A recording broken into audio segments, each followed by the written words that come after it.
Peter đến từ trang TikTok. Peter Dickler đã có chia sẻ một đoạn phim đáng sợ được cho là đã quay được ma ngay trong chính căn nhà của anh. Điều kinh dị là con ma đã ngồi rất gần anh. Peter cho biết một ngày nọ anh đang xem TV một mình và tình cờ khi đó anh chuyển kênh. Khi màn hình TV nháy đen một cái, anh đã giật mình nhận ra dường như đang có ai đó ngồi cạnh mình. Và đây là những gì xảy ra sau đó. But it happened again. I'm just at home, alone, working, and my TV switched off in sleep mode.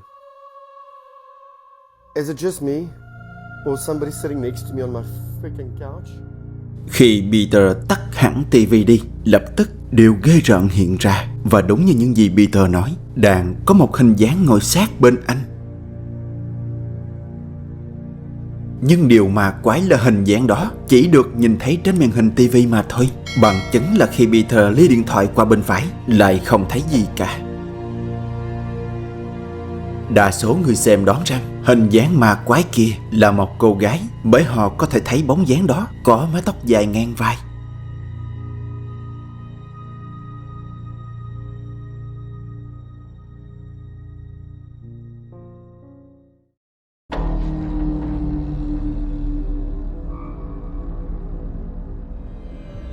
Nhóm điều tra huyền bí đến từ kênh YouTube Twin Paranamo đã có tìm đến một nhà máy sản xuất bia nằm ở Silver Mountain City, California để tìm hiểu về những hoạt động siêu nhiên đang diễn ra thường xuyên ở đây. Được biết, vào những năm 1800, nơi đây đã từng được sử dụng như một bệnh viện dã chiến để phục vụ hàng trăm cư dân địa phương. Bởi vào thời điểm đó, nơi đây không có bệnh viện. Và điều đáng sợ là khu tầng hầm. Năm xưa, người ta đã sử dụng nó để chứa thi thể bệnh nhân. Sẽ không có gì để nói nếu như các nhân viên làm việc ở đây không báo cáo rằng họ thường xuyên nhìn thấy những thứ đáng sợ khi làm việc đêm ở đây.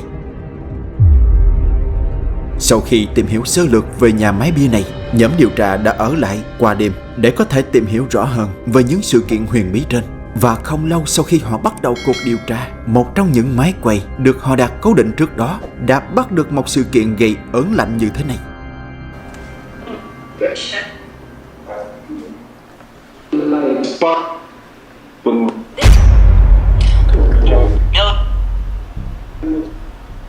As we were asking our questions towards the front of the building, one of our night vision cameras pointing towards the back door had picked up what looks like a man coming in through the back gate into the building, looking like he had gotten spooked hearing that we were inside. Now at first, that's what we had thought until further investigation. If you look close, this man-like figure starts to form his body and then his head right after. Then he turns his head facing our direction before exiting out the back door. Now giving this male-like figure a closer examination, it appears as if he has a black beard and black hair. Also, you can see the side of the back door straight through what looks like his body. Did we just catch the male spirit that's been seen lurking around in this building by some of the workers?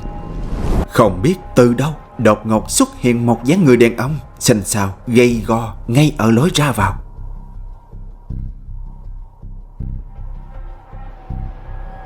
Nhóm điều tra thật sự bất ngờ trước sự hiện ra này, bởi khi xem đi xem lại cảnh quay, họ đã nhận ra một điều đáng lo ngại là hình dáng kia chỉ là một cái bóng, không phải một người bằng xương bằng thịt. Có một chi tiết nhỏ khiến cho nhiều người xem cảm thấy ớn lạnh cả sống lưng. Đó là trước khi biến mất vào không khí, hình bóng của người đàn ông kia đã ngoái đầu lại nhìn thẳng vào máy quay, như thể bóng ma kia đã biết tất cả những gì nhóm điều tra đang làm.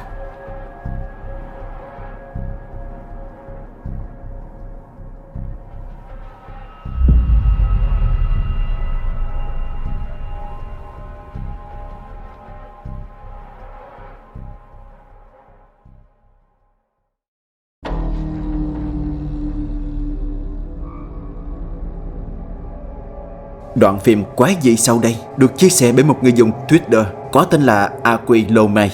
Người này cho biết khi đó vợ anh đang ghi hình con trai vui đùa với những con chó. Bất ngờ một sự kiện kỳ lạ bất thường đã xảy ra, nhưng khi đó vợ anh không nhận ra. Vài ngày sau cô mới xem lại đoạn phim, và khi càng xem cô lại càng khó hiểu trước cái sự kiện quái dị này.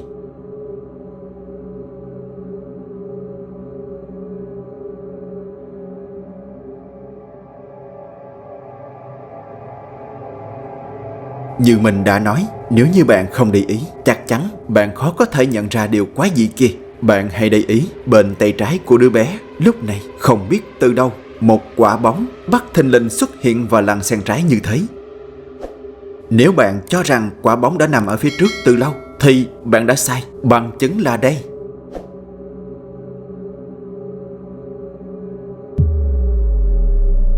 Cảnh quay đã cho người xem thấy rất rõ, không có bất kỳ một vật cản nào ở phía trước khi đứa bé và những con chó đi tới. Vậy quả bóng này từ đâu xuất hiện? Và điều đáng ngạc nhiên là chính đứa bé cũng đã bị thu hút bởi sự xuất hiện bất ngờ của quả bóng này.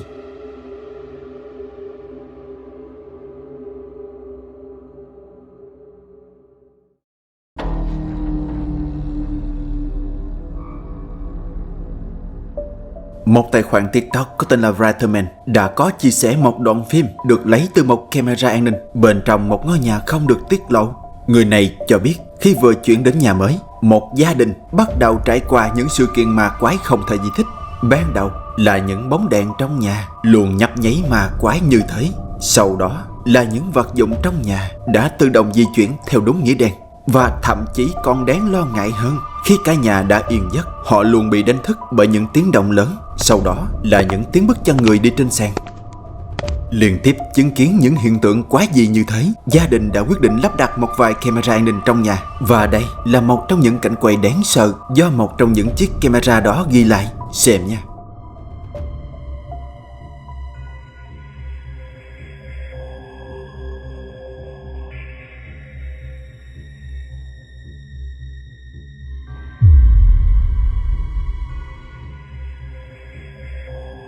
Khi đó đã hơn 3 giờ sáng, chiếc camera trong bếp đã bắt được một dáng người đèn như bị đốt, ẩn hiện rất ma quái.